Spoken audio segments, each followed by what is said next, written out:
Gravando. Palavra com Adriane Neves, por favor. Boa tarde. Como a professora Leda falou, eu sou Adriane Neves. Eu tenho um prazer enorme, né, de estar participando dessa roda promovida pelo NUGED, que tem a professora Leda como responsável. Eu queria aproveitar e parabenizar a professora Leda por conduzir uma pauta tão significativa e tão cara para nós, né, que milita há tantos anos, né, em relação à pauta lésbica.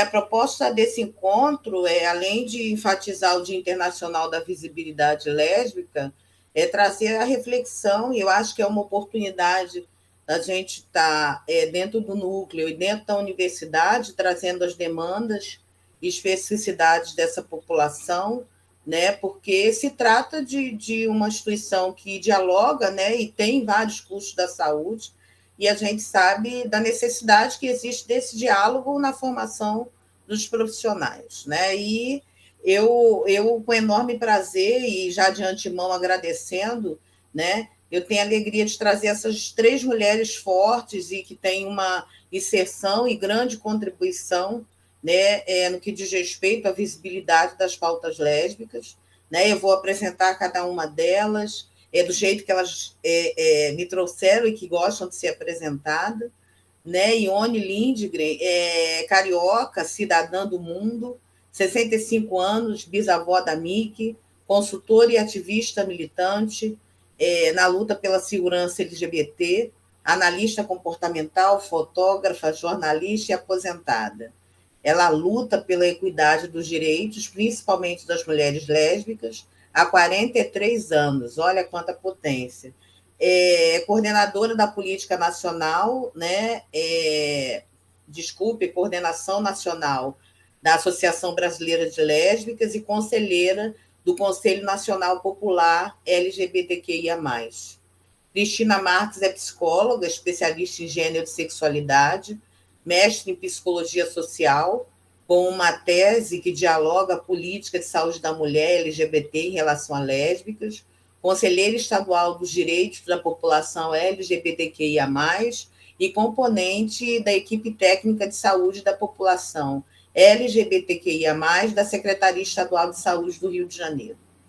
Márcia Nobua, duque caxiense de coração, apaixonada pela Baixada Fluminense como eu, sapatão, 55 anos, preta, mística, assessora parlamentar e da Comissão de Defesa dos Direitos da Mulher, coordenadora nacional da área lésbica da Aliança Nacional LGBTI+, membro da União Brasileira de Mulheres, UBM, de União de Negros e Negras por Igualdade, UNEGRO, e do Grupo de Mulheres do Brasil e das Justiceiros.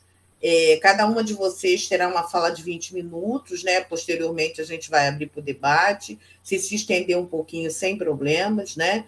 Eu já gostaria de agradecer em nome do NUGED pela participação e a disponibilidade de vocês que prontamente estiveram atendendo aí o meu chamado. Tá? Então, convidar a todos que estão na sala e que vão assistir posteriormente, pensar nesse momento, né? Um movimento que vem sendo construído e que leva a um movimento maior que culmina na construção de uma política que vem pensar a diversidade no cuidado à saúde. Né? Então, pensando nesse movimento maior, eu não poderia trazer uma pessoa melhor do que a Ione, né, com a sua admirável militância, e ela sabe que eu tenho uma admiração enorme, grande por ela, pelas visibilidades das pautas lésbicas, né? Então, Ione, a palavra é com você e, mais uma vez, eu te agradeço. E boa tarde, gratidão pelo convite.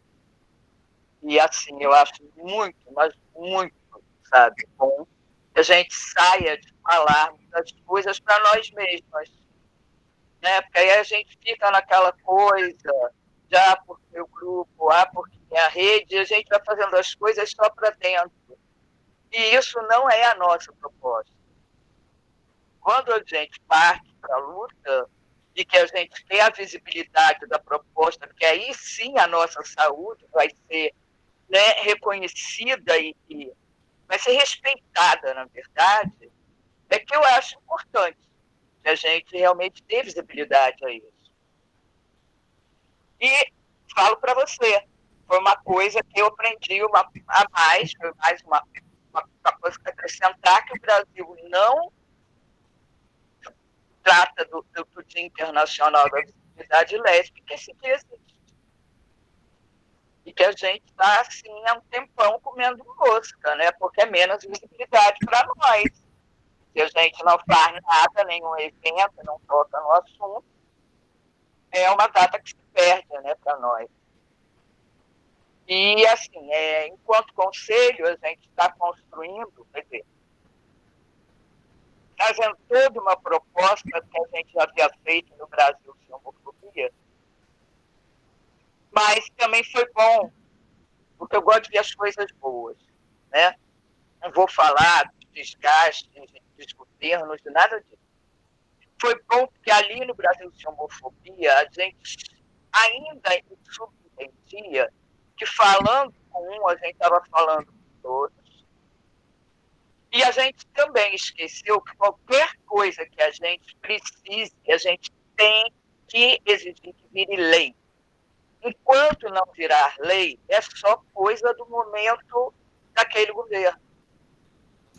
Então, as propostas das lésbicas, principalmente em relação à saúde do Brasil sem homofobia, nós perdemos todos os espaços.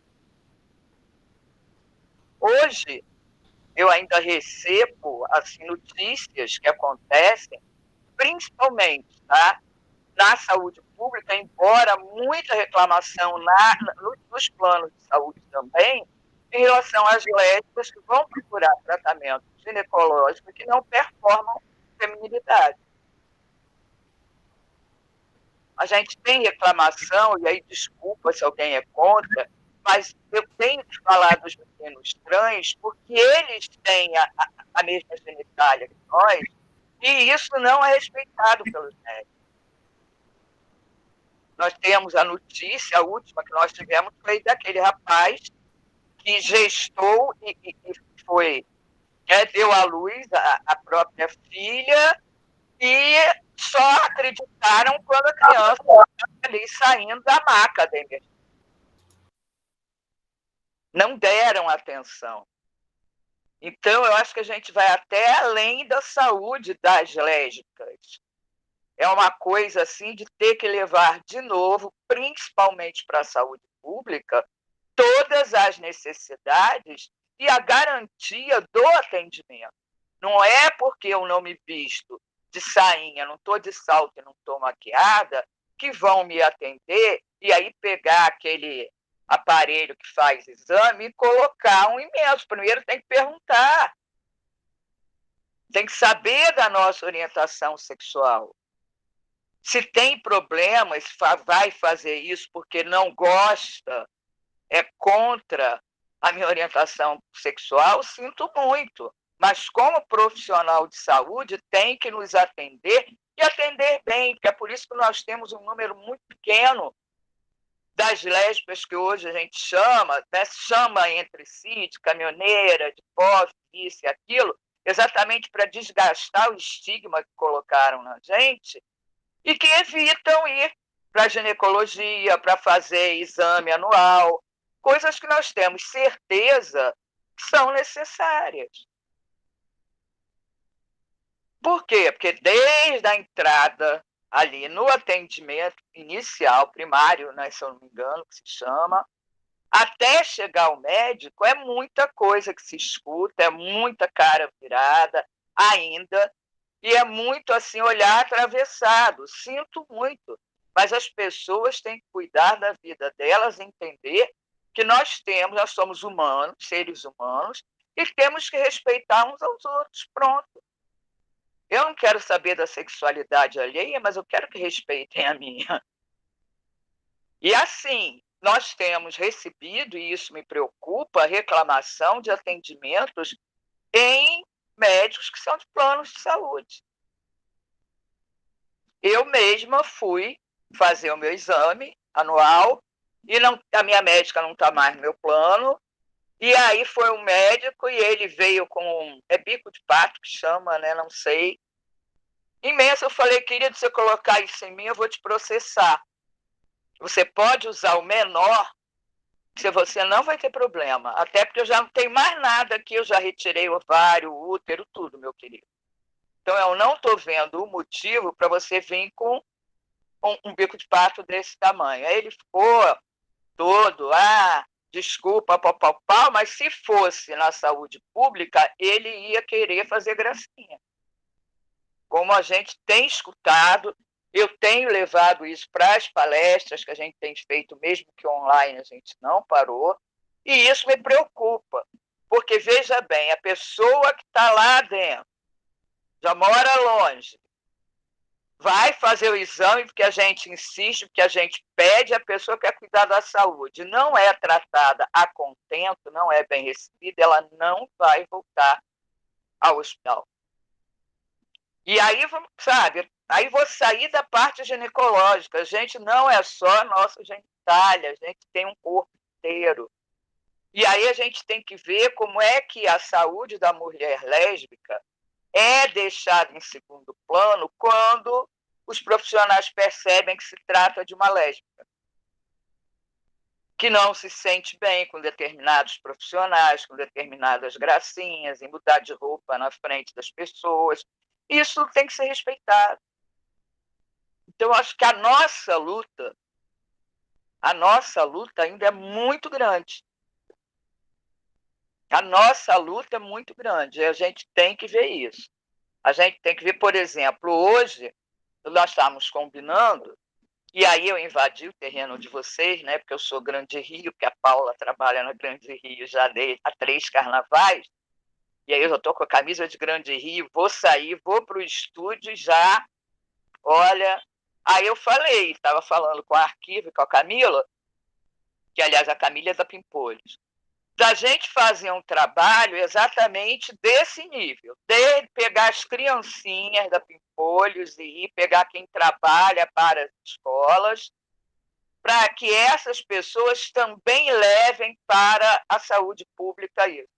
Que elas não só levem os problemas delas, mas o conhecimento, o reconhecimento da nossa existência e de diferença de atendimento que nós necessitamos. Por exemplo, uma mulher bissexual, ela precisa, sim, da pílula anticoncepcional. Por que não? Né? Por que ela não precisa? Eu estou falando isso assim do basiquinho, que é no posto de saúde.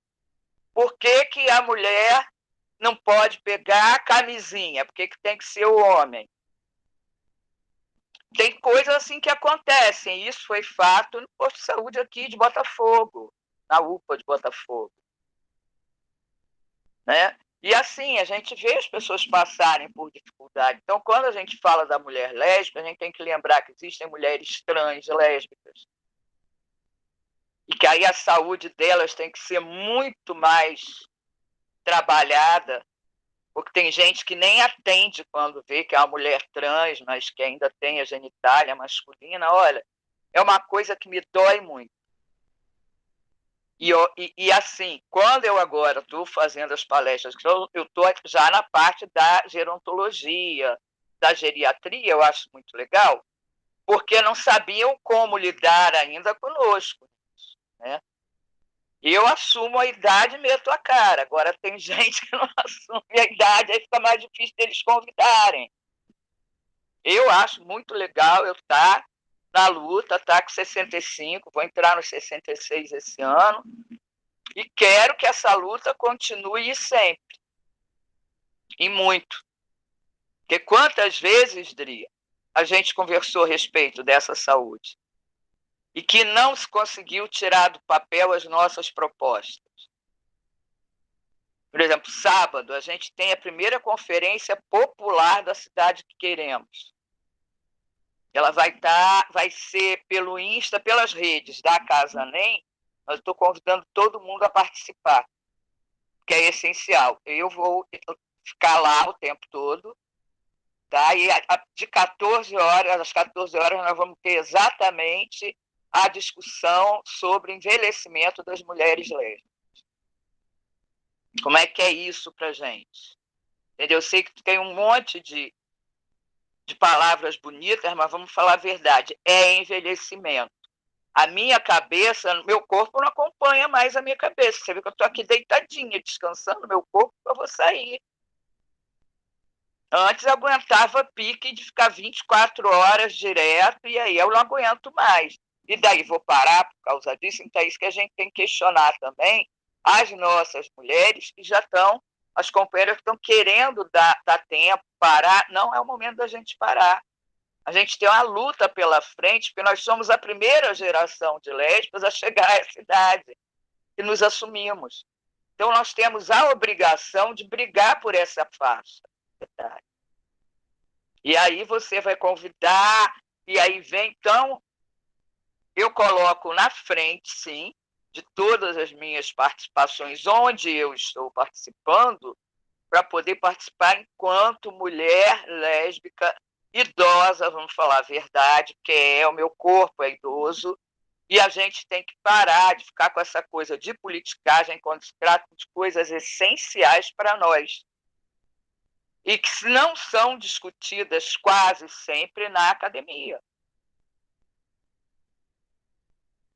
Então, a gente tem que aproveitar esses momentos e parar com essas coisas. Isso aí eu estou até mandando um recado para determinadas pessoas que não estão aqui agora, que elas poderiam estar participando e participar da roda de conversa. Eu acho que, acima de tudo, nós somos mulheres lésbicas querendo cuidar das nossas e de nós. Tá? E aí, já falei muito, tá? Vou ouvir vocês. Gratidão. Eu acho que a Ione traz questões assim, importantíssimas da gente refletir, né? Diante dessas falas e falas que nos tocam, né? A gente precisa perceber por que dar visibilidade às pautas lésbicas, né? Todas as pautas. Né? Pensar nessa diversidade, até mesmo dentro das lesbianidades, né? Quando fala da jovem, da velha, fala da negra, da branca. A gente tem essa interseccionalidade, né? E é fundamental, e a Ione traz uma coisa, Leda, que você, com o seu núcleo, você, com o nosso núcleo, você bate na tecla o tempo todo, né? De pessoas que não estão aqui, que deveriam estar para ouvir esses relatos que a Ione traz, né? Então, é importante a gente pensar que nós somos mulheres diversas e que dentro dessa diversidade é preciso pensar o cuidado em todos os momentos. Né? Então, como a nossa pauta também é a saúde, né? Nesse momento, eu quero chamar a Cristina Marques, né? Que ela tem uma experiência grande como responsável por essa pauta no Comitê Estadual, né? E esse olhar aí para a diversidade na saúde de lésbicas, né? Cristina, é com você. Oi, Adriane. É uma honra estar aqui com vocês. Gostei muito do convite, uma felicidade estar falando com vocês e falando sobre essas questões tão caras para o movimento organizado lésbico e para a população lésbica, bissexual e mulheres em geral, na verdade. Quero saudar todas as outras componentes, algumas ou a maioria, na verdade, é a primeira vez que eu as encontro, mas Ione realmente é um ícone no movimento e é realmente uma pessoa para a gente ter sempre, falando sempre, porque ela é uma história do movimento vivo e que bom que está super ainda em movimento. Eu quero deixar acrescentar assim no meu currículo, que você já explanou, duas coisas que faltaram. Além, e eu acho que além não, antes de tudo isso que você disse, que eu estou ou sou, antes de tudo isso, eu quero falar do meu lugar de fala, que é também de uma pessoa lésbica, porém, hoje em dia, muito bem entendida e compreendida como não binária. Então, isso também são coisas que identidade de gênero e orientação sexual são coisas que causam ainda muita confusão. E isso, vocês podem imaginar, se causam confusão dentro dos nossos grupos, que a gente já discute essas questões há tanto tempo, vocês podem imaginar o quanto isso causa confusão na cabeça da população em geral, mas também, especialmente, da área que me cabe, os profissionais de saúde. E quanto a esse campo da saúde, é o que eu venho me debruçando, me dedicando, desde pelo menos meados de 2017, quando eu voltei, porque sou servidora da saúde, voltei para a saúde e fiquei pelo menos uns 3 anos trabalhando no setor de saúde da mulher. Nesse momento, era um momento que eu também estava iniciando o meu mestrado. E não por acaso, eu escolhi como tema fazer um estudo sobre um estudo bibliográfico dos artigos que falavam sobre esse tema, um recorte temporal determinado, e os documentos orientadores das políticas para as mulheres.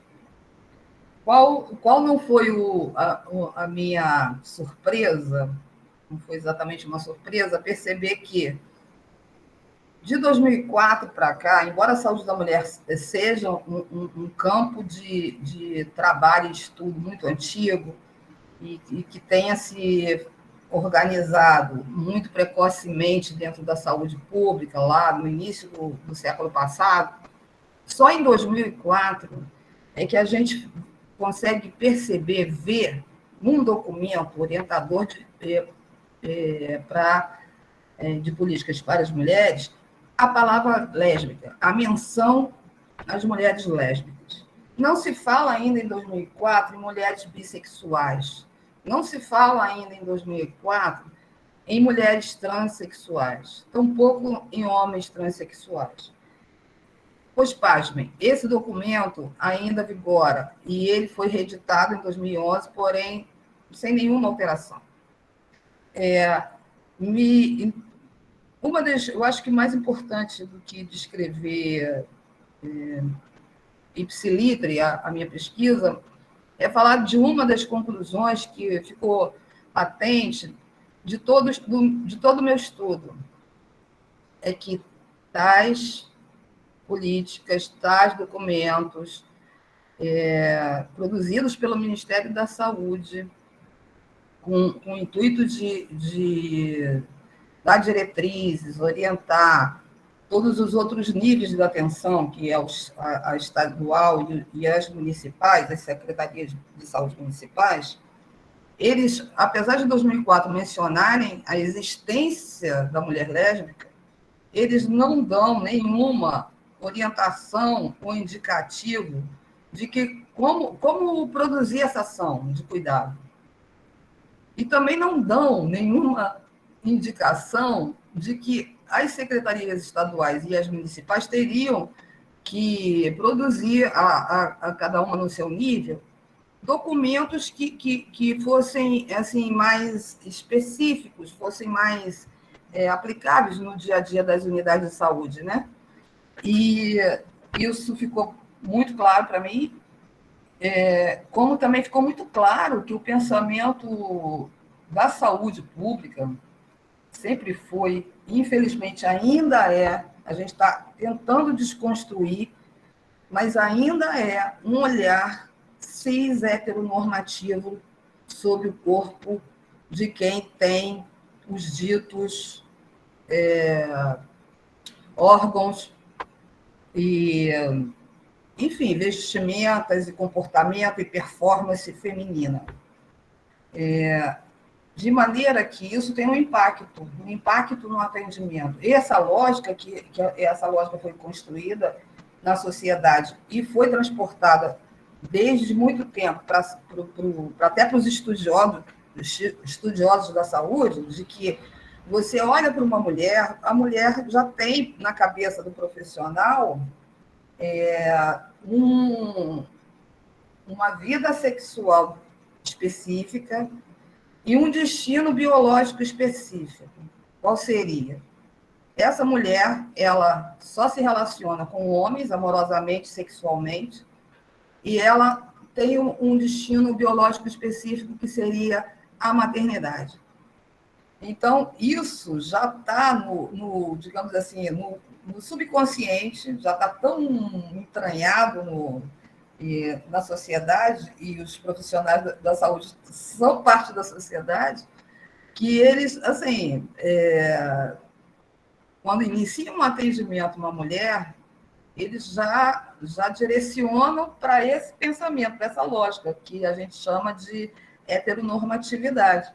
De maneira que, além de ter essa tendência de achar que toda mulher é heterossexual, toda mulher, pelo menos a mulher que performa assim, uma feminilidade, ele também acha que as mulheres mais masculinas, uma performance mais masculina, a elas não cabe cuidados como, por exemplo, um Papa Nicolau, um preventivo, enfim, até a questão da reprodução, se essa pessoa está interessada ou não a reproduzir, porque, enfim, o SUS, apesar de todas as limitações que ainda temos, é um sistema, um dos melhores do mundo de saúde.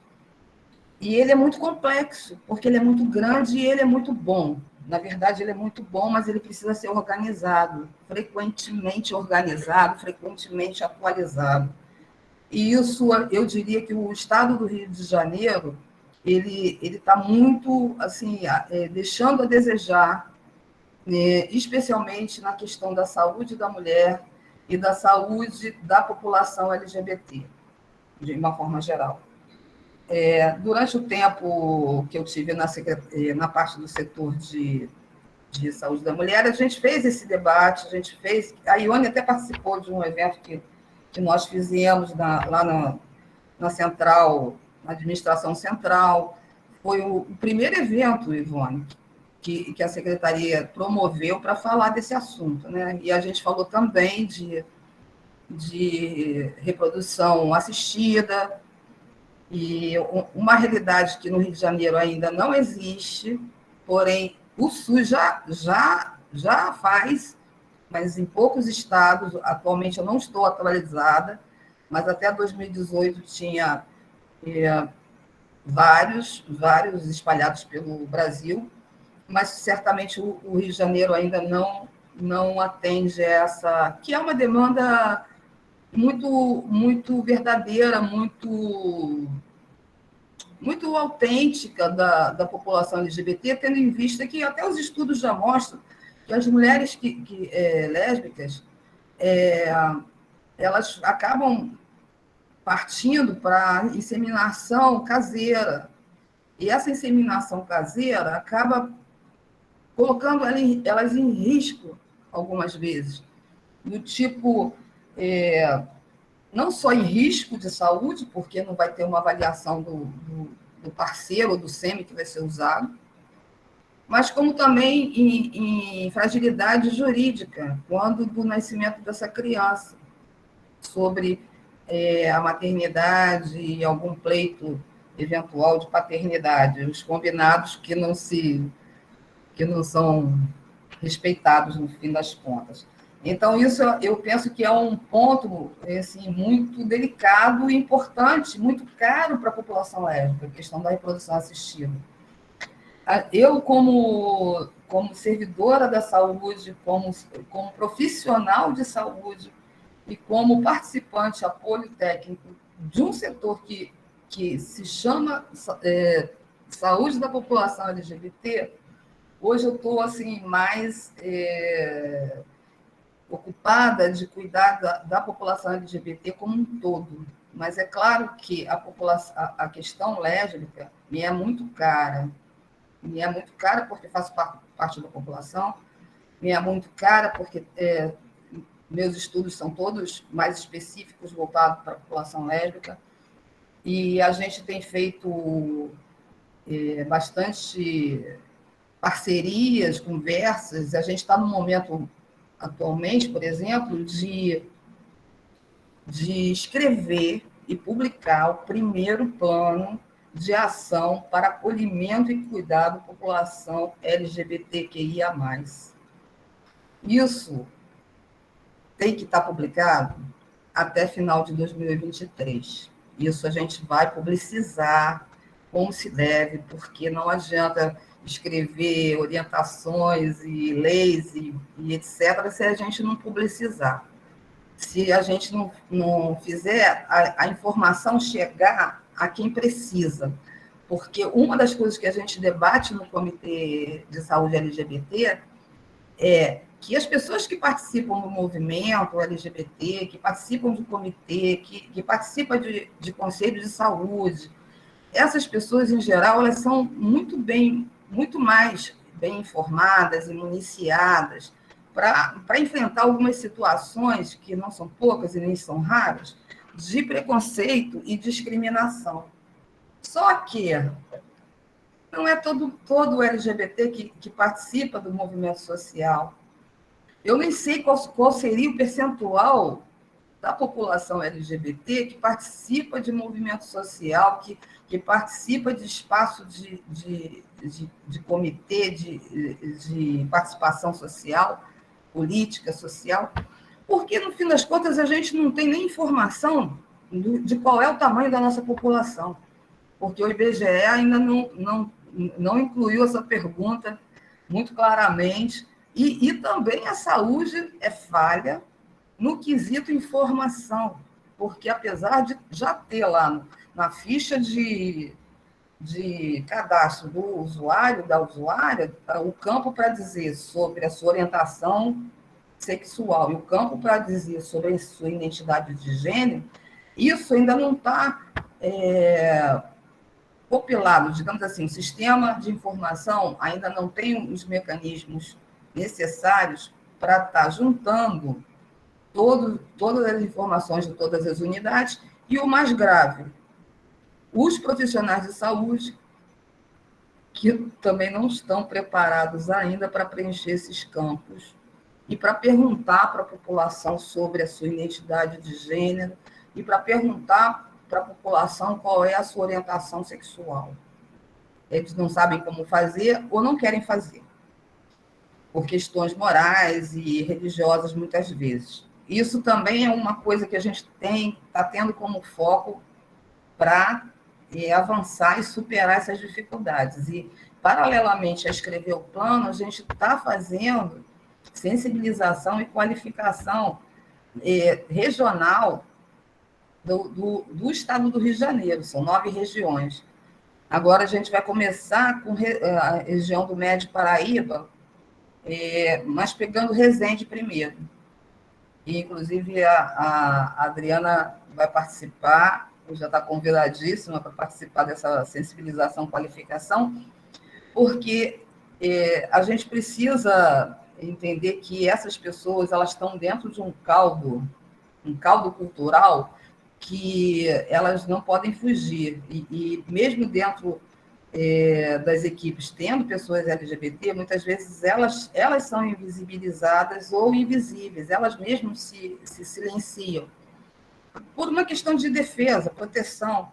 Isso também vai ser tocado lá nas sensibilizações e qualificações. Isso é uma questão importante. As pessoas, a gente trabalhar em prol, e eu falo isso da saúde, mas também é aplicável a qualquer ambiente, a educação é um deles, que as pessoas que fazem parte da população LGBTQIA+, possam encontrar um ambiente onde elas possam ser quem elas são, dizer do que elas vivem. Porque as outras pessoas que não fazem parte dessa população específica, elas sempre tiveram essa possibilidade de comentar sobre seus relacionamentos amorosos, de comentar, apresentar as pessoas dentro dos seus ambientes de trabalho, enfim, das festas de fim de ano de trabalho. Todo esse convívio social que a população LGBT, muitas vezes, ela é privada ou se priva para se defender, para não ficar exposto e virar alvo de homofobia ou de LGBTQI-fobia. As lésbicas e os homens trans, eles têm muito esse histórico, porque não dá para a gente ignorar que tanto os homens trans como as mulheres lésbicas, bissexuais também, a gente vem de um lugar que, quando a gente nasce, já tem um script para a gente. E quando você não se adapta a esse script, você começa a sofrer uma certa pressão para se adaptar. E tentam te socializar dentro desse script, para que você cumpra o script. Então, isso também é histórico, que quem nasce com vulva acaba sendo socializado para não se expor, para ficar hierarquicamente submisso a alguma situação ou a alguém. Enfim, uma das coisas que alguém falou, acho que foi Ione que incluiu as mulheres trans. As mulheres trans precisam também estar incluídas na saúde da mulher. Eu diria que a saúde da mulher é um setor assim, super importante para a população LGBT como um todo, porque, enfim, tem a identidade de gênero e também tem mulheres trans com neovaginas. Homens trans precisam de atenção ginecológica e etc. Alguns querem manter a possibilidade de reprodução. Enfim, então, não dá para fazer essas caixinhas, duas caixinhas, né, que tentam fazer. Ou você é homem ou você é mulher, e acabou. Não tem. E quando te encaixam em uma dessas caixinhas, nossa, isso não é pouco, isso vem com um repertório de, digamos assim, de coisas a serem cumpridas, tarefas e objetivos a serem cumpridos. Acho que a luta é bastante grande, a gente precisa estar conversando e falando para fora da nossa bolha. Isso é um movimento que precisa ser contínuo, e isso do nosso lugar da saúde, a gente já entendeu isso, e a gente tem feito esse movimento de falar para os profissionais, e, enfim, todo tipo de pessoa, porque, afinal de contas, isso é uma coisa que eu sempre tento reforçar, porque, a princípio, pelo menos quando eu cheguei na equipe técnica de saúde da população LGBT, tinha um coordenador que era gay, mas depois vieram outras pessoas e tinha muitas pessoas que não eram da população LGBT, e eu entendo até a dificuldade delas entenderem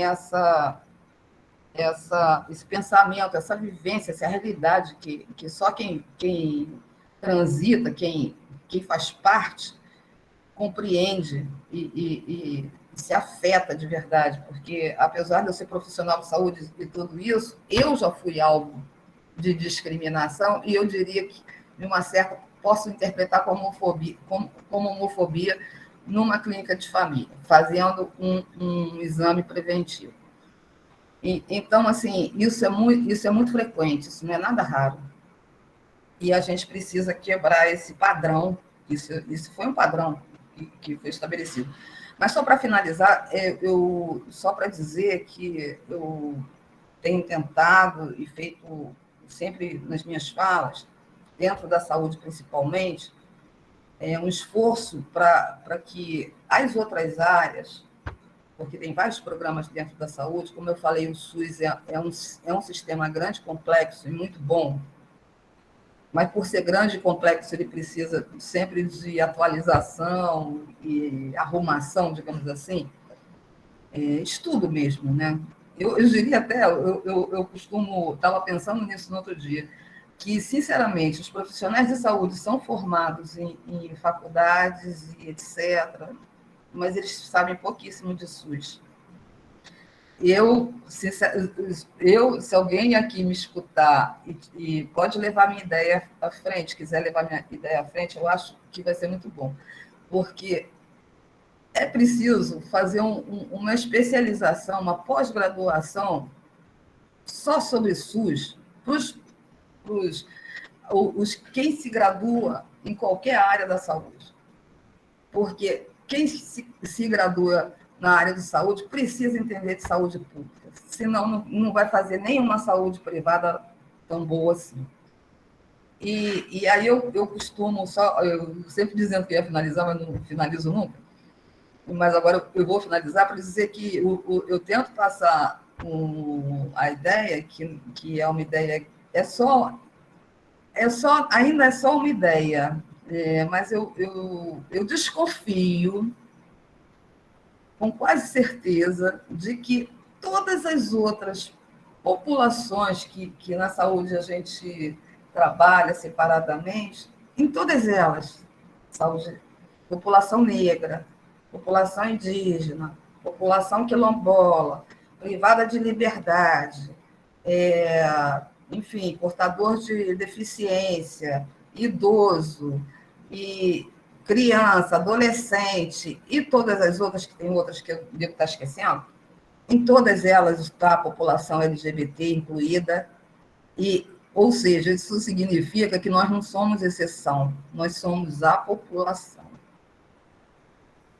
Obrigada. Muito bom, Cristina, muito bom.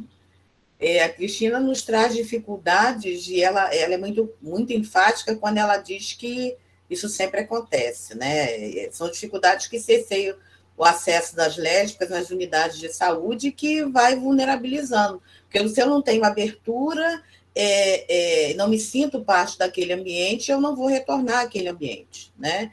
E uma das coisas que ela é enfática também é quando ela diz que existe a crença errônea dos profissionais, né, no sentido de pensar a saúde voltada para a mulher heterossexual.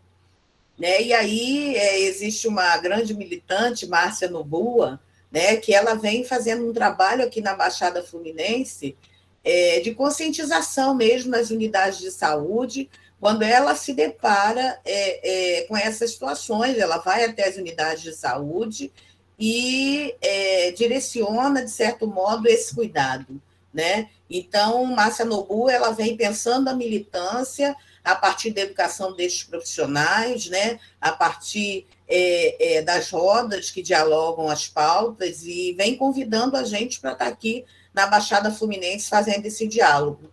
Tá? Então, eu gostaria de chamar a Márcia Noboa para estar passando e apresentando todos os trabalhos que ela vem realizando junto com o município, né, aqui em Duque de Caxias, junto com os profissionais da saúde, trazendo as dificuldades de acesso e as dificuldades do conhecimento dos profissionais em lidar com as pautas lésbicas. Márcia, é com você. Então, mais uma vez, boa tarde. Tá? Agradecer ao convite de estar participando desta roda de conversa. Agradecer a você, Adriane, pelo convite, e não teria como dizer não. Você sabe a admiração que eu tenho por você, pelo teu trabalho, enfim. E falar também que eu estou vendo aqui que eu estou dividindo uma mesa com potência, né? Ione é meu coração, uma pessoa que eu tenho o maior carinho. Nós temos uma filha junto, para quem não sabe. Quando a Leda estava falando da filha dela, vocês não perceberam, mas eu me emocionei, porque a minha filha, a Larissa, ela está passando por algumas coisas que a gente deveria ter assim, atenção e enfim. E foi essa última palestra agora, a fala foi muito, muito importante. E vem, né, ao meu encontro. Então, eu quero me apresentar, eu sou Márcia Noboa, vou fazer a minha autodescrição, sou uma mulher negra não retinta, estou usando um óculos da cor preta, um fone de ouvido azul, tenho meus cabelos crespos, curtos, estou usando uma camiseta preta, ao fundo tem uma parede com mesclado de cores brancas, roxas e lilás. Então, falar da saúde da mulher lésbica é de grande importância, não somente falar da saúde sexual reprodutiva, que temos que falar sempre, sim, né? Mas como a Ione passou, é importante também abrirmos um parêntese para o nosso envelhecer saudável e para a nossa saúde mental, que nesses últimos 2 anos, para quem acompanha, para quem está tomando a saúde, sabe o quanto nós estamos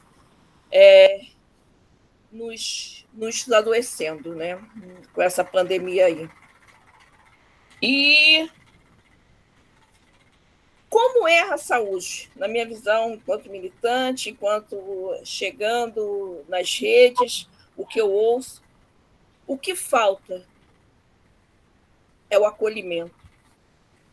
Quando nós chegamos numa rede de atendimento, numa unidade de saúde, se nós colocarmos os pés e já sentirmos um olhar diferente, com certeza nós não vamos continuar. E é o que acontece. Porque nós sabemos muito bem, nós já sofremos isso, nós sabemos, já temos aquele instinto de saber quando alguém está nos olhando atravessado. E aí, ninguém procura uma unidade de saúde porque ganhou na Mega Sena, é porque está necessitando, é porque precisa. Porém, as pessoas que estão lá na porta de entrada, elas não têm esse olhar. Não têm esse olhar enquanto nos identificamos como mulher lésbica. E se nós não performamos a feminilidade, aí então nós já seremos praticamente barrada por olhares lá dos vigias. Então, existe uma necessidade muito grande de que os profissionais, sejam eles lá da porta de entrada, o vigia, o maqueiro, chegando ao médico, de ter essa atenção. E que as redes tenham uma educação continuada voltada para o atendimento da nossa população. Se você não tem esse acolhimento, se você não tem o que você mais quer, que é esse sentimento de estou sendo aceita, porque nós carregamos com a gente esse aspecto de rejeição, de estão nos olhando mal, nós não continuaremos. E se a gente não é atendida, se a gente, ao procurar, não tem esse atendimento, como será o nosso envelhecer? Como será que nós estaremos cuidando da saúde? Muitas de nós, eu tenho 56 anos, será que por ter sido negado um atendimento, não uma, 2 ou outras vezes, será que nós estamos tendo um envelhecer saudável? Será que cuidamos, né, do nosso climatério, né, da menopausa? E aí, como é que fica? O índice de mulheres lésbicas com depressão, crise de ansiedade, obesidade é muito grande. Mas sim, por essa rejeição e essa falta de atendimento. E aí, eu já digo que talvez não seja tanto por falta de informação, que as informações existem. Capacitações existem. Mas também existe o querer vir de dentro. Falta empatia, falta vontade de fazer diferente de alguns profissionais. Não digo como um todo, mas de alguns profissionais. É como se o paciente, o cliente, chegue na unidade e que lá o médico, ou quem seja que vai atender, sejam os donos da situação, e aí eles vão determinar o que eles querem. E muitas vezes, na maioria, não nos ouvem. Já usam padrão, igual o receituário, né? Hoje em dia o receituário já está prescrito, carimbado, ele só vai te olhar o que você tem e vai colocar aquilo na tua mão. E como? Como chegar ao atendimento? Como chegar a uma vida saudável? Se a gente já encontra esses meios. Então, o que eu chamo, o que eu faço, o que eu quero é pegar, junto às secretarias de saúde, junto aos conselhos municipais de saúde, conselhos estaduais, e trazermos isso, que é perspectiva de atendimento, lançar desafios e estratégias de fazer com que mude esse quadro. Porque lutamos por uma visibilidade, mas nos imprensam a invisibilidade. E, assim, todas as pessoas têm direito aos serviços públicos de saúde, mas ele tem que ser um serviço que nos respeite, né? Tem que ser um serviço que nos ouçam, e isso não acontece. E aí me chamam, me trazem, Márcia, eu fui simplesmente, eu não estava com a dor de cabeça, mas vieram com alguns questionamentos, sabe por quê? Porque eu não sou feminina, porque eu uso um blusão xadrez, eu uso calça jeans, eu estou de tênis. Qual é o problema? Será que uma dor de uma mulher que chega, de uma cis hétero, chega lá, é diferente do que uma... E se desse quadro de rejeição for uma mulher negra, é pior. Mulheres negras pagam pela cor, pagam pela sua raça, e se ela for uma mulher preta, lésbica, ela vai, sim, ser discriminada.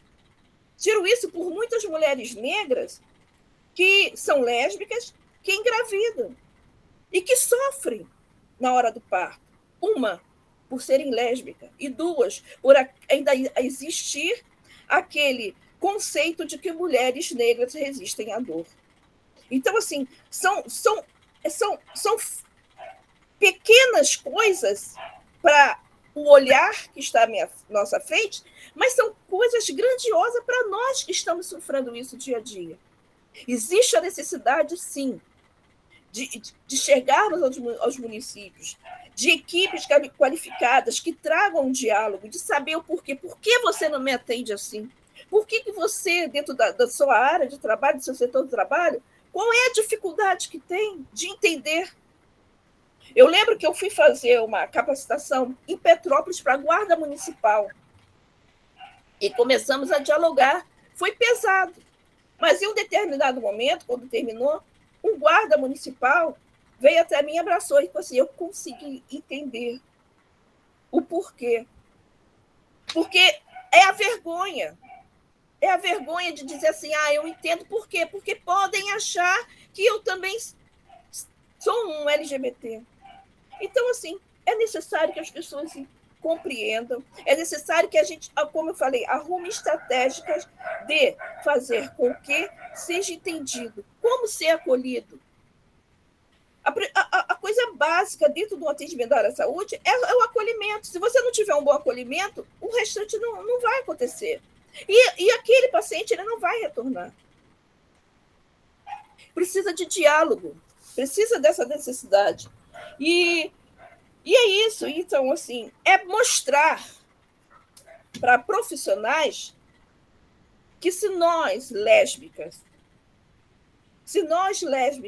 que também não performamos a feminilidade, ou que somos assumidamente lésbicas, estamos procurando uma unidade de saúde, nós não somos a doença. Nós estamos procurando, sim, o atendimento à saúde. Porque muitas vezes nos olham como nós fôssemos a doença. Então, é um diálogo, é algo que a gente tem que conversar muito além, sabe? É tipo, fazermos uma roda, dialogar, de remeter, de fazer, de bater fundo mesmo. Porque nessa pandemia, muitas de nós se foram. Muitas estão presas dentro do quarto, com crise de ansiedade, por depressão, e não querem ser atendidas, por medo. Porque só em saber que vivemos um preconceito, vivemos uma lesbofobia, e aonde a gente procura um acolhimento, um atendimento, vão passar por isso, então preferem se manter fechado. Então, ampliar esses debates é muito necessário. Não é repetitivo, não, é necessário fazer com que pautas sejam reconhecidas, buscar, procurar, fazer rodas de conversas, sejam e nos municípios, não somente entre nós, mas que isso vá além. fazer com que aquele profissional que vai nos atender, nos acolher, nos compreenda e entenda. Porque o problema está sendo ali, aos profissionais que vão nos atender. Que por mais que a gente leve a informação, a orientação e os dados, passa por isso. Então, acho que tem que haver, sim, políticas públicas realmente que voltem, que se coloquem à frente para buscar soluções. E bater sempre na mesma tecla. Respeito. Respeito. E eu digo mais, não só a saúde, estamos aqui falando da saúde, mas na área da educação ainda é também um ambiente muito pesado e com um total discriminação. A área da educação pesa. E ali, quando a gente fala da área da educação, a gente está falando também de crianças. Crianças trans, adolescentes que já estão se reconhecendo, né? E que, infelizmente, não são acolhidos. Então, acho que eu trago para mim e levo a vocês a palavra do momento: acolhimento e respeito. Se a gente não tiver isso, a gente não avança, a gente adoece, a gente morre.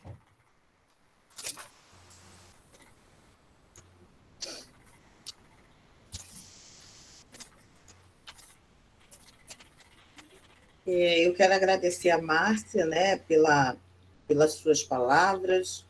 Eu acho que todas as três que passaram por aqui, elas mostram a importância de pensar além desse cuidado, né? Foi realmente um chamamento, não só aos profissionais de saúde, mas aos profissionais de educação, a toda a sociedade, né? Porque quando a gente pensa em equidade e lugar de fala, e locais iguais, e humanidade, acolhimento, a gente convoca a todos, né? E eu acho, Márcia, que esse foi um momento importante da gente disparar a relação educação, saúde e movimento social, né? A professora Leda traz para a gente essa oportunidade, né, de estar estreitando essa relação, e já de antemão eu agradeço a professora Leda e ao NUGET por esse espaço tão importante, porque nós sabemos o quanto é importante para a militância lésbica esse momento, né? Por isso que em todos os espaços nós precisamos estar ocupando, porque a gente precisa enfatizar as pautas e mostrar a importância e como anda esse cuidado, não só dentro das unidades de saúde e no ensino desses futuros profissionais. Tá? Eu quero agradecer a vocês, muito, mas muito mesmo, dizer o quanto foi importante vê-las, né? E abrir nesse momento para perguntas, contribuições, né? E para o agradecimento também às minhas queridas amigas. Eu queria também colocar, Leda, que a Ione ela já tinha colocado a questão dela fazer o estúdio, né? Então, em relação às questões da Ione, como a gente dialoga muito, né? Eu posso estar aí respondendo e contribuindo em relação a essas falas, tá? Eu gostaria, assim, de abrir agora as perguntas, né? E, no final, fazer uma contribuição. Bom, Adriane, eu estou aqui desde o início acompanhando o chat. E no chat eu não vi nenhuma pergunta. Temos aqui ouvintes. Eu queria abrir aqui a fala, primeiro para os ouvintes, já que não tem pergunta no chat, porque, gente, pelo amor de Deus, eu tenho um monte de coisa para falar. Tá? Mas vamos dar primeiro a fala e a vez para as pessoas que vieram nos ouvir, se alguém quiser.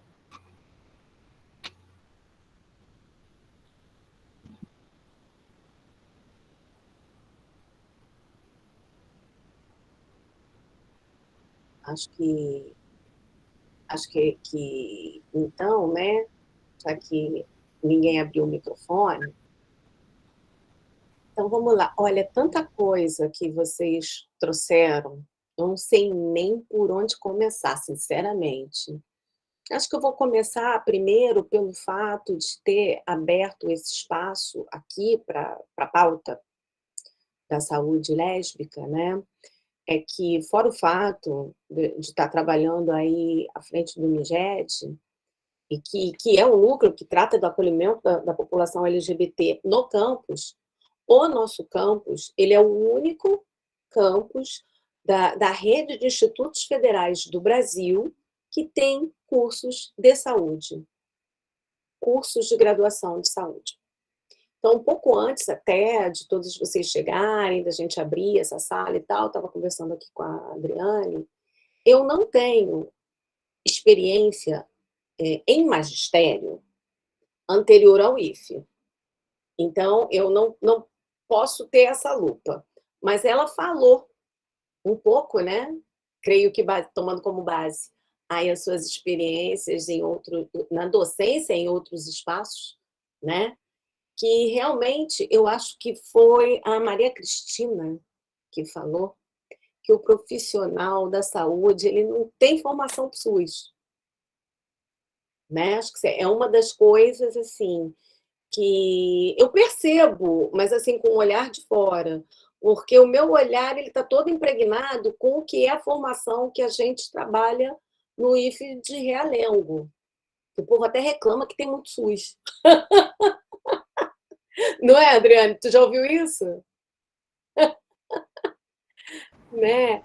E aí, surpresa escutar isso. Exato, não, a gente tem um componente pesado de SUS, saúde coletiva, a gente está sempre assim, perpassando no máximo das disciplinas possíveis que a gente consegue falar sobre isso, mas, aí voltando ao mote do que é o fio condutor dessa mesa, dessa roda de conversa, pouco se fala sobre saúde LGBT.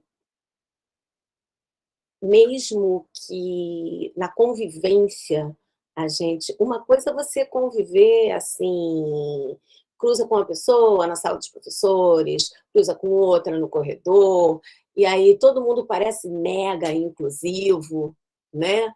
O discurso é mega inclusivo, mas quando a gente começou com o NUGED, antes de tomar qualquer atitude em relação à sensibilização, enfim, nós fizemos levantamentos de percepção e as pessoas não são tão inclusivas quanto parecem. Pouco se aborda a saúde LGBT no currículo oficial.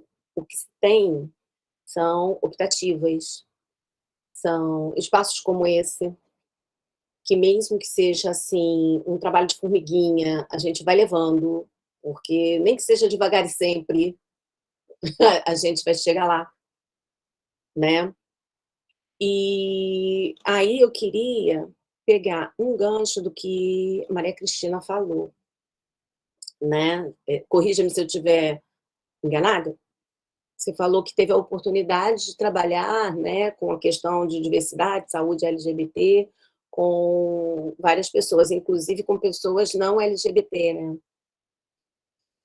Assim, no caso, eu sinto que eu tenho uma certa dificuldade, mesmo que eu seja o mais sensível possível à pauta, por não ser LGBT, né?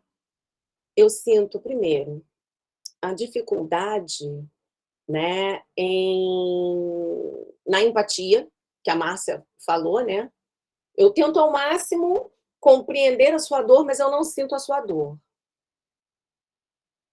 E por isso eu tento ser o mais sensível possível à sua dor, porque eu sei que ela é concreta e existe. Não é porque eu não passo por isso que isso não existe, né? E isso também me atrapalha um pouco no sentido de como, reforçando até um pouco do que a Adriane falou, como que a gente vai estourar esta bolha? E eu acho que foi a Ione que falou que é muito legal a gente estar falando entre nós, e a impressão que dá é que a gente está sempre rodando em volta do umbigo. E essa é uma dificuldade muito grande que eu tenho, e é por isso que eu quis trazer essa pauta, para trazer a visibilidade, né? Porque pouco se ouve falar da questão das lesbiandades. Então, queria ouvir um pouquinho da Maria Cristina, que eu comecei a estudar e buscar referenciais teóricos da população LGBT, e é impressão minha, ou de fato há essa escassez de leituras acadêmicas, referenciais teóricos para lésbicas. Como é isso? Para mim? Vai para você. Leda, olha, ao tempo que eu fiz o levantamento de artigos, artigos que foram produzidos a partir de pesquisas, especificamente para a população lésbica, que foi um recorte temporal de, se não me engano, 2016 a 2018. Encontrei poucos, especialmente falando de saúde lésbica no Brasil. Tem muita coisa no nível internacional, mas no Brasil a produção ainda digamos que é um tanto quanto escassa. Porém, essa escassez, eu acho que está sendo superada gradativamente. Eu penso que a partir de, talvez, 2015 para cá, talvez você possa fazer uma pesquisa e já incluindo 2021, encontrando mais informação e pesquisas sobre a população lésbica. Sobre a outra questão que você levantou, furar a bolha, é importantíssimo. É muito importante furar a bolha. E eu penso que a estratégia que a gente vem e precisa utilizar, a gente vem tentando fazer isso na saúde, de uma forma geral, para a população LGBT de uma forma geral, mas falando especificamente da população lésbica, é importante, porque quando você diz, eu sinto, eu entendo a sua dor, mas eu não sei qual é a sua dor. Eu sinto a sua dor. Sim, isso é real, isso é fato. Eu, da área de psicologia, não poderia discordar e nem achar que você teria que fazer um esforço de sentir minha dor, porque, enfim, a gente pode escutar e ter empatia a partir do relato, da sensibilidade, mas estar no lugar é outra coisa. Mas penso que a gente furar essa bolha em relação à saúde da mulher, né, especificamente, em diálogo com a saúde da mulher lésbica, seria e será um ganho enorme para todas as mulheres, especialmente no que se refere à saúde pública. Eu só posso falar mesmo com mais propriedade da saúde pública.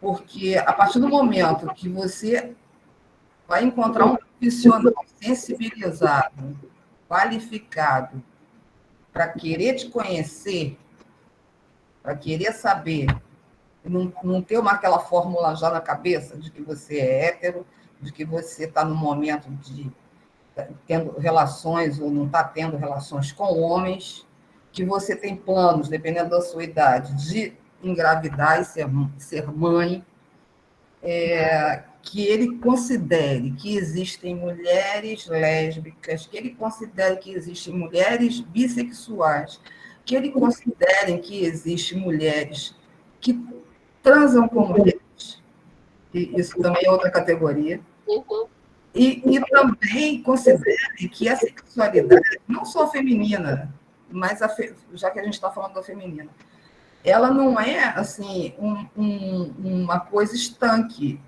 Tem um trajeto a vivência, e cada fase da vida, mesmo para as mulheres lésbicas, pode ser que em algum momento ela teve experiência sexual com um homem, sim.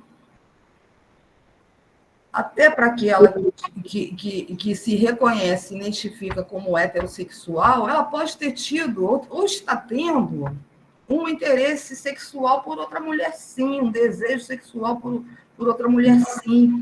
Então, assim, quebrar esse paradigma de que eu olho para você e sei quem você é, e o que você quer, o que você vive, isso é fundamental para a saúde, para os profissionais em especial. E aí, quando você quebra esse paradigma de várias categorias da saúde, que aprendem muito fortemente lá na academia, conceitos que são muito ligados à biologia, e que desconsidera, tem dificuldade grande em lidar com a subjetividade de cada usuário, de cada pessoa que recebe.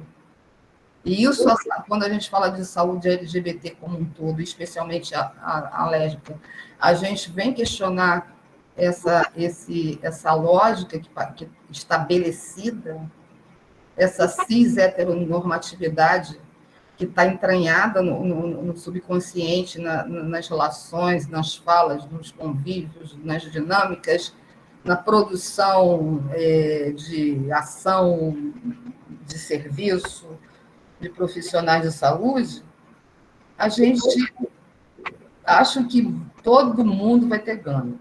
Todas as pessoas vão ter ganhos quando o profissional de saúde entender que as pessoas são diferentes e eles precisam olhar para a pessoa que está sendo atendida. Se tem uma dificuldade lá na formação de tratar da subjetividade, eu acho que isso é outra dificuldade de formação, porque eu estou falando isso porque a partir de algumas experiências que a gente e convívio que a gente tem com residentes de saúde lá na secretaria, e alguns escolhem estar na nossa área, etc. A gente vai conversando, e eles falam claramente, não, lá universidades públicas, tá? O UF, o FRJ, a UERJ, Unirio, etc. Não, a gente não fala.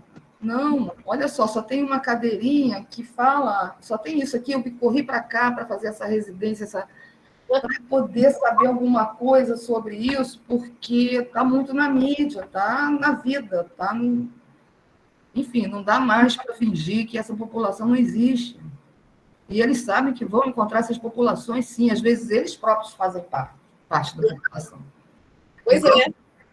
Então, assim, penso que furar essa bolha é falar, tirar também, fazer esse questionamento. Não, olha só, você não vai encaixar as pessoas numa caixinha e rotular a partir do seu olhar, porque as pessoas não são tão encaixáveis assim. As pessoas são diferentes. E isso, para você ter um bom atendimento, você não pode... eu tenho um texto até que eu escrevi, que eu termino dizendo que um atendimento se supõe que a pessoa que você está atendendo, chega uma mulher e eu suponho que ela é hétero, e que ela, etc., em um momento ou outro vai querer ser mãe, isso acaba se tornando um suposto atendimento. Supor um atendimento, supor quem está na tua frente, acaba tornando o atendimento um suposto atendimento. E eu espero ter contribuído de alguma maneira, respondido de alguma forma, não sei. Sim. Obrigada. Eu queria também fazer uma pergunta que eu tinha até que anotado para Ione, né? Mas ela precisou sair.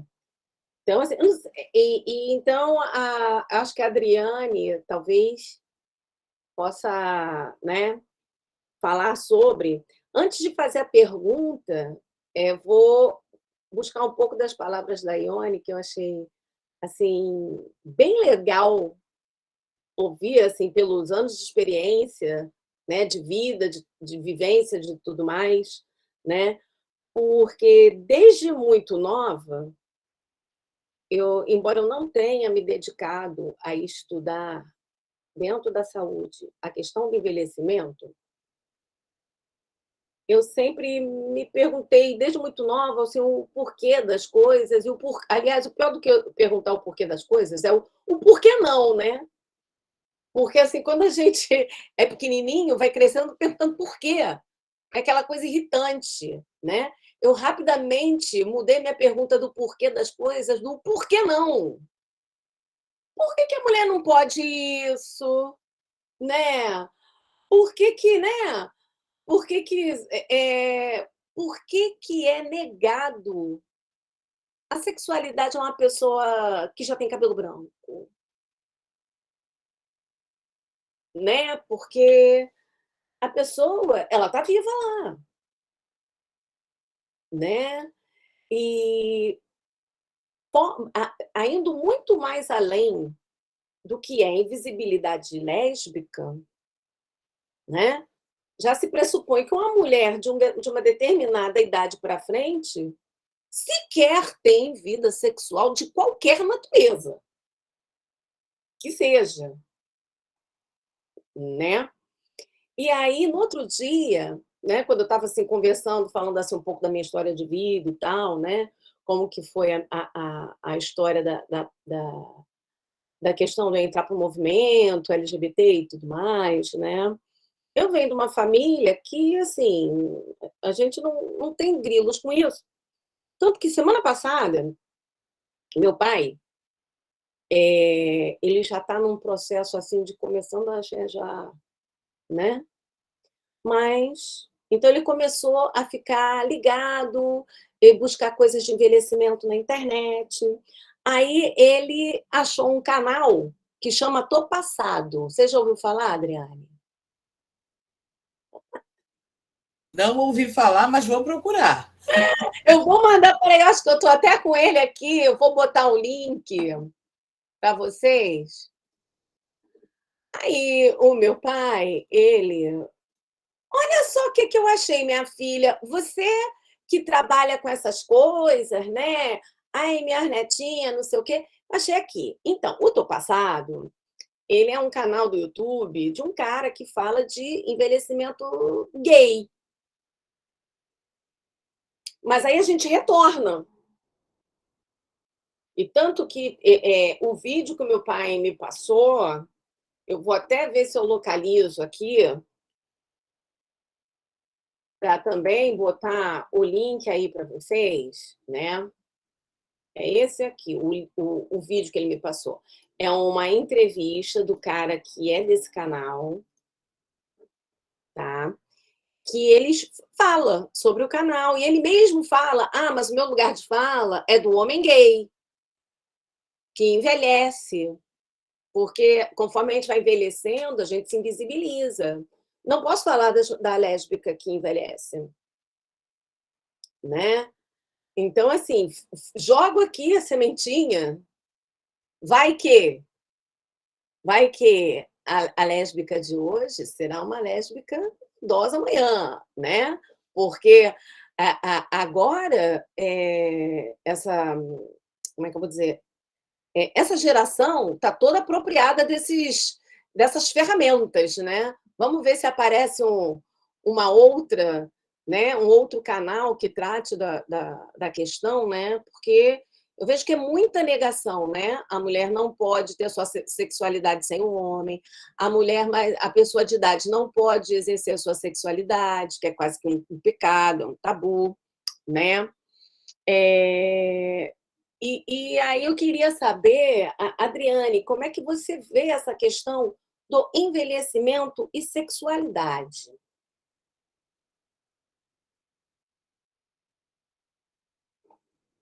A Adriane congelou? Acho que ela está voltando. Adriane, fecha a tua câmera rapidinho, que eu acho que você talvez consiga. Eu acho que ela caiu, né? Bom, Se ela não caiu, vai cair. se não caiu, vai cair. Acho que ela entrou agora. Já voltou. Voltou, tá com o microfone fechado.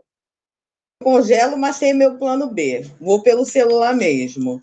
Tá.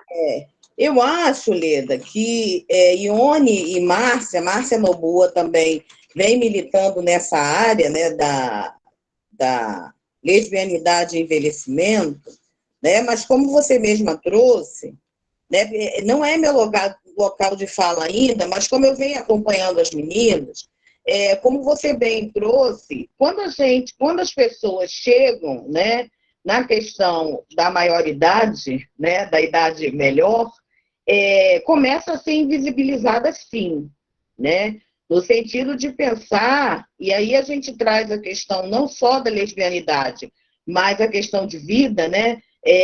Quando meus pais começaram a envelhecer, a gente começou a pensar nessas questões enquanto filho. Quando meu pai faleceu, a gente começou a se preocupar com a mamãe se ia casar de novo, né? E de certo modo, desconsiderando a existência da sexualidade ali, né?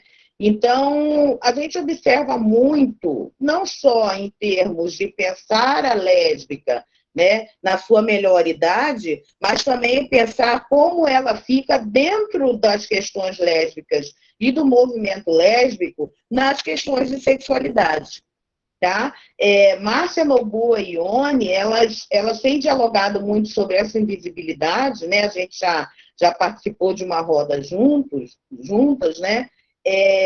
No sentido mesmo de pensar essa sexualidade, pensar a mulher lésbica dentro desse movimento lésbico, né? Quando ela envelhece. E realmente há um apagamento, né? Realmente pensar nesse apagamento, dentro de uma pauta que luta por visibilidade, muitas das vezes é alvo de grande tensão, né? A gente precisa estar enfatizando isso, não só nas questões de envelhecimento, mas todas as questões que interseccionam a pauta lésbica, né? Mas, enfaticamente, existe essa invisibilidade, precisa também ser desmistificada, igual às questões lésbicas, né? A gente conversa muito sobre isso, né, Marcinha? No sentido de pensar dentro. O movimento lésbico é um movimento bem amplo, né, Leda? E não é só pensar saúde lésbica, não, é interseccionar mesmo dentro dessa realidade. Eu não gosto muito de falar isso, porque às vezes eu sou criticado um pouco, mas a gente precisa pensar nisso, né? No que é gordo, no que é preto, no que é velho, no que é pobre. Essas, né, em relação à classe, essas são também as mazelas dentro do próprio movimento lésbico, né? É o que está fora do padrão, né? Oi? É o que está fora do padrão, né? Sim, é o que está fora do padrão. E dentro do próprio movimento, o que está fora do padrão, algumas vezes é alvo de questionamentos, né? Eu falo muito com a Márcia, né, Márcia? Uma pauta que briga por visibilidade, quer dizer, quando eu entrei no movimento, né, que eu já entrei tarde, uma pauta que briga tanto por visibilidade, a gente encontra visibilidade dentro dessa própria pauta, né? Então, são questões que a gente tem se debruçado, Márcia e Ione com mais profundidade, né? Márcia apoiando bastante a Ione, trouxe Ione, Neuza das Dores, né? Nessa roda, é uma outra grande potência, são pessoas que iniciaram o movimento lésbico e que eu referencio, né? E fico o tempo todo aprendendo com elas, porque é isso, dentro do próprio movimento ter essa invisibilidade, tá? E às vezes assim, e outras questões, né, Leda? Ninguém quer mais olhar para quem é velho. Essa questão dentro do movimento, não quer olhar mais para quem é velho, né? E as velhas se amparam, né? Eu estou brincando, mas eu fico entristecida de ver, dentro de uma pauta tão rica e importante, essas questões de invisibilidade, né? E também aproveitando a oportunidade de dizer como dialogar a saúde coletiva sem pensar na política da população negra, população LGBT, indígena, carcerária, quilombola e outras políticas transversais, né? Então, nós não estamos em afinco com a saúde coletiva ou em afinco com a saúde da população brasileira. Tá? Então, eu acho assim, que a Ione coloca aí a disponibilidade de discutir mais vezes, né, Leda? Eu acho que a pauta lésbica tem que ser no Dia Internacional, no Dia Nacional da Visibilidade, mas o ano todo, né? Porque eu acho que, eu falei para você, Leda, água mole, pedra dura, tanto bate até que fura, né? E a gente realmente tem que ser incansável de pensar, né? E falar sobre isso. A nossa responsabilidade, Leda, enquanto educadoras de profissionais de saúde, né, está convocando, é uma convocatória dos nossos colegas de estar trazendo, fazendo esse atravessamento, né, dessa pauta dentro do cuidado, né? Os nossos futuros profissionais, eles estarão recebendo essa população, recebendo a todos, e a igualdade é para todos, né? Não é só para um grupo. Quando eu trato com igualdade somente um grupo, eu não estou atingindo essa política linda que a Cristina trouxe, né? Eu não estou conseguindo atingir um princípio importantíssimo do SUS, que é a integralidade do cuidado, né? Então, de nada vai adiantar se eu não conseguir passar um pouquinho dessa pauta para os nossos alunos, né? Isso daí eu acho importante. E aproveitando a oportunidade, eu e a professora Lúcia, nós temos trabalhado com os alunos situações, problemas relacionados à população LGBT, e tem sido Cristina e Márcia, né, dando a minha devolutiva, que eu sempre falo para vocês, né, infelizmente o Ione não está aí, mas a minha militância é na academia, né, eu posso não ser aquela que vou marchar na rua, mas a militância e o meu compromisso, que vocês sabem disso, que me acompanham há muito tempo, a minha militância é enfatizar para os futuros profissionais de saúde e para os profissionais de saúde a nossa responsabilidade com essa população. E que nós temos uma dívida. E é uma dívida, porque nos ensinam muito e nós precisamos aprender. E o meu estudo, Leda, só foi possível com a minha inserção no movimento social. Tá? Elas me proporcionaram aprendizado, conhecimento. Então, se hoje eu levo, né, e enalteço as bancas e vou em todos os locais, como sexta-feira vou estar fazendo a minha exposição em São Paulo, eu vou estar dizendo da minha dívida com o movimento social. E a todo momento em que eu falar de gênero, eu vou estar trazendo a minha grande dívida ao movimento social com esse estudo. Tá? E a oportunidade de agradecer essas duas grandes amigas por essa oportunidade. A professora Leda é uma mulher de força, é uma mulher de coragem, né? É uma educadora de muita coragem e trazer essa pauta para uma roda tão importante. E mais vezes, Leda, vamos fazer mais rodas, vamos fazer essa roda de aqui, ó, a caçolinha já está. Então, como a Adriane falou, e aí eu vou querer comentar algumas coisas com a Márcia também, né? Mas antes disso, eu só comecei também a pensar sobre a questão depois que eu entrei para o movimento do Mães pela Diversidade, e agora eu sou do Mães pela Resistência, que é um grupo também que se originou, né, do Mães pela Diversidade. Mas eu estou nos dois, né? E é aquela coisa, cada um luta com a arma que tem. Então, a arma que eu tenho é igual à arma que a Adriane tem. É a palavra, é a sensibilização, o trabalho de formiguinha na sala de aula, está sempre falando, está sempre incluindo, está sempre, né? A gente está sempre, né, voltando aquilo, né? Mas o que eu queria comentar com a Márcia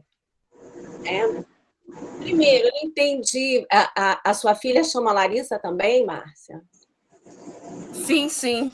Minha filha chama Larissa. Não, é porque você falou da sua filha, que a sua filha, jovem, fechada no quarto, a minha filha está passando por isso, eu estou fazendo acompanhamento dela terapêutico, que ela sempre foi assim muito fechada, ela está com 20 anos agora, é uma menina muito inteligente, é uma super cabeça, tem uma atitude bacana, mas infelizmente tem esse lado dela, a fobia social, tem a ansiedade, e aí me fez assim certos parâmetros em relação a uma coisa e outra, me fez lembrar um pouco dela.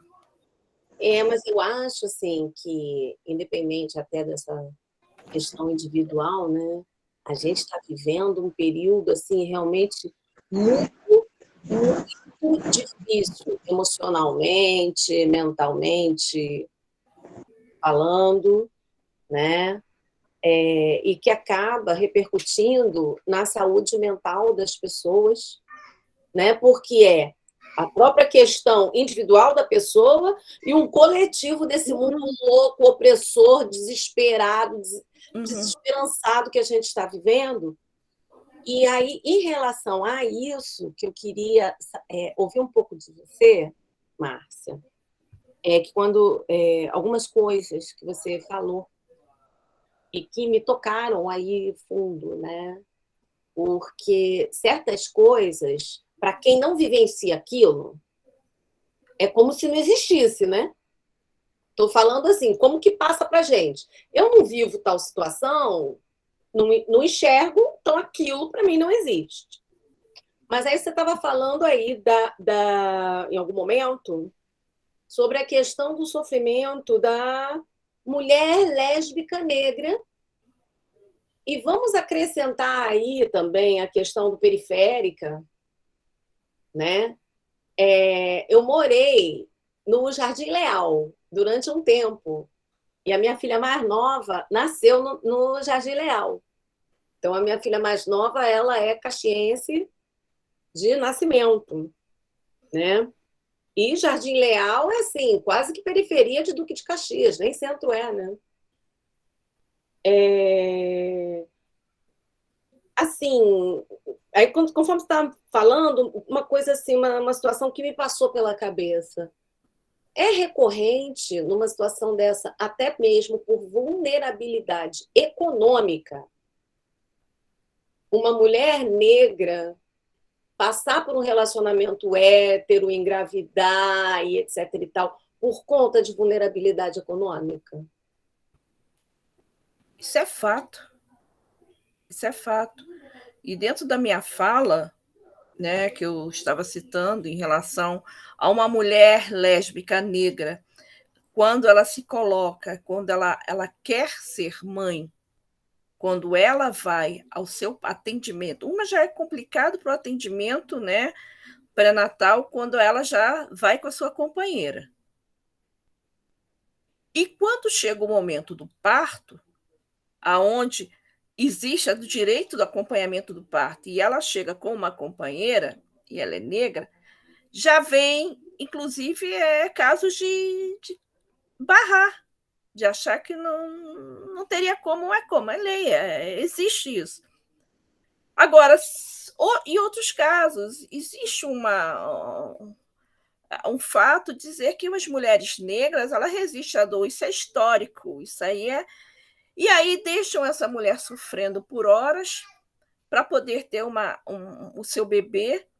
E se essa mulher, eu digo por mim, eu quando fui ter meu filho, na época eu estava com 21 anos, eu sofri, eu tive violência obstétrica. Um trabalho de parto que começou praticamente em um sábado, eu fui ter meu filho domingo, 12:05, e isso me passando de maca por maca, com sangramento, com hemorragia, de dor. Não falei, não gritei, porque minha mãe disse assim para mim: olha, não fala nada, porque você vai sofrer mais. Por quê? Gritar é pior, né? Gritar é pior. E teve um médico, o obstetra, 2 obstetras parados nos pés da minha cama.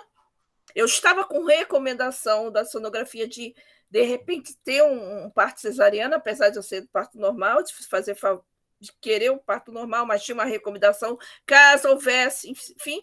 Ele olhou para mim e falou assim: vaca e cachorro tem filho e não precisa de médico. Eu ia responder: mas a sua mãe precisou de veterinário, mas aí veio a mais da minha mãe, eu calei. E isso, eu já tinha passado por uma segunda cama, porque a primeira estava toda ensanguentada. E fui para a terceira, e já não aguentando mais, vieram uma enfermeira e mais o outro obstetra, me passaram para me pular em cima da minha barriga, não tinha mais líquido, não tinha passagem. Tive meu filho, parto normal. Mas por quê? Por ser uma mulher negra, lésbica e resistente à dor. Porque aí eles te colocam na imagem de que você não quer ser macho, então seja macho.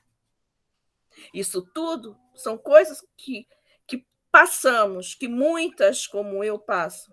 Que esse é o discurso, né, que usam, né? É.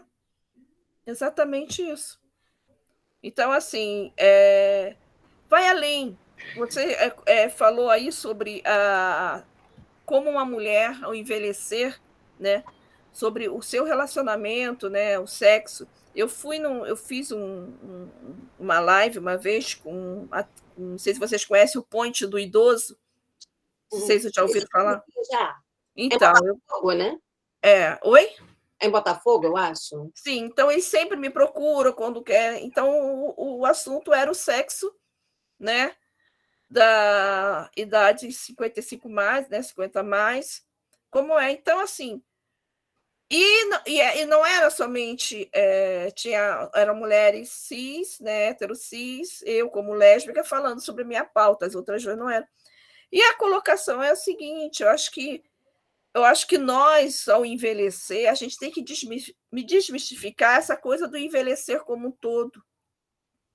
Eu acho que a gente tem que se olhar e se querer, em primeiro lugar.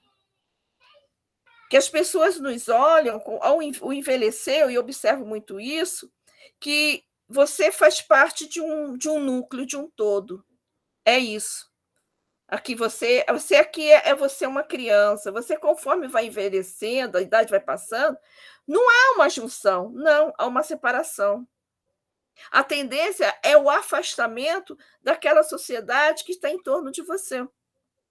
E quando você envelhece, as pessoas acreditam que quem envelhece não pratica, não faz sexo, não faz amor. Só que isso vem da gente, vem o querer. Não é o envelhecimento que vai te afastar das tuas práticas sexuais. É você, a partir do momento que você se deixa levar por essas pessoas. Então, eu trabalho muito isso com as pessoas que ainda têm uma idade mais avançada, que chegam a mim, é isso. Não, procure você. Muitas perderam suas parceiras. Eu sei que isso mexe muito, mas vamos fazer o contrário. Vamos fazer com que, se ela estivesse ao seu lado, respire.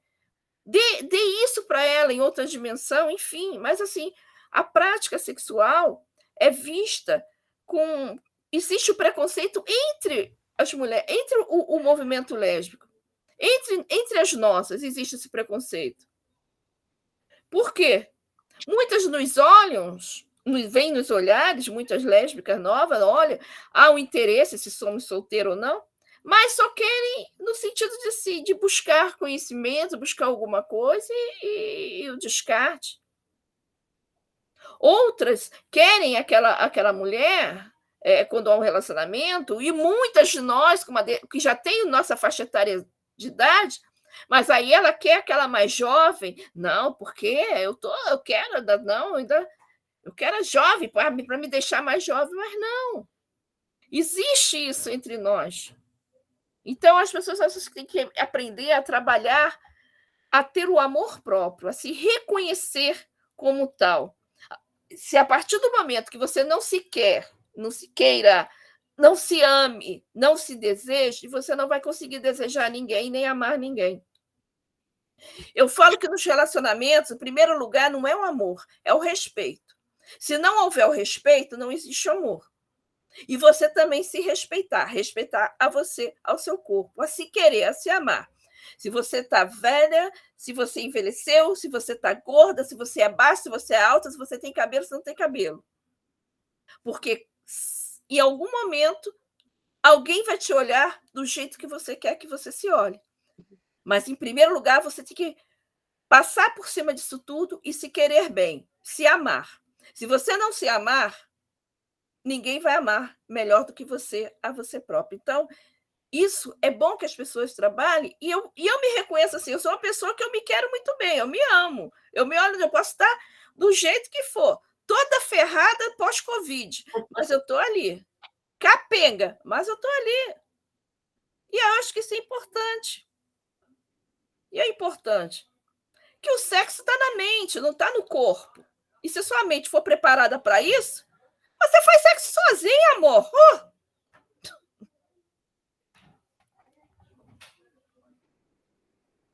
Tá certo. Obrigada, tá? Adriane? Tá com o microfone fechado. Ai, essa mania não perco, hein? Amiga. Então, Leda, eu acho que a gente contempla, né, a nossa roda. Nós estamos muito felizes de receber essas potências, essas amigas queridas que contribuem todos os dias com essa pauta, que lutam todos os dias, levantam e acordam, dormem pensando nessa pauta. E não preciso nem dizer, né, Cristina e Márcia, o quanto vocês são importantes para mim, né? E, Leda, enquanto eu admiro você por estar levando essa pauta e ousadamente militando na academia em relação à saúde lésbica e população LGBT em geral. Tá? Eu quero agradecer, dizer que a tarde foi maravilhosa, mesmo cansadona, eu estou aqui, ó, ligadona, feliz por a gente estar discutindo essa pauta. Obrigada, hein? Tá bom, obrigada. Vou interromper a gravação. Eu só queria dizer